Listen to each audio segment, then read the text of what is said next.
Nuk jemi në shërus.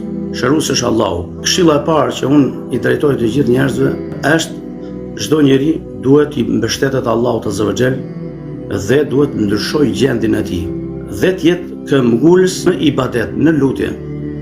Normalisht që hoxha bën sebebi, thot profeti Muhamedi sallam, kush smurin i për mjek, dërgojnë atë te mjeku më i mirë, specialist përkatës për fushën e vet. Nëse ka nevojë për psikolog, do të shkojë te psikologu. Nëse ka nevojë për psikiatër, do të shkojë te psikiatri.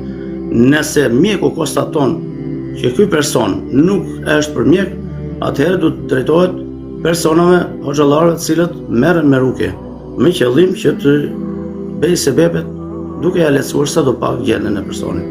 Normalisht i këshillojmë që të personit të falë namaz natë, personit të lexojë Kur'an, me preferuar është sura Bekare, mundësisht ta lexojë për ditë.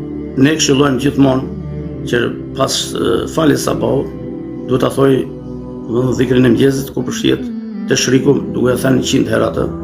La ilaha illallah wahdahu la sharika lah, lahul mulku wa lahul hamdu wa huwa ala kulli shay'in qadir. Dhe duke thënë astaghfirullah subhanallah wa la ilaha illallah wallahu akbar, la hawla wa la quwwata illa billahi al-aliyyil azim. Edhe këta 100 herë dhe subhanallah wa bihamdi subhanallah al-azim. Dhe duke dëgjuar dhe surën Bekare ose duke lexuar Kur'an.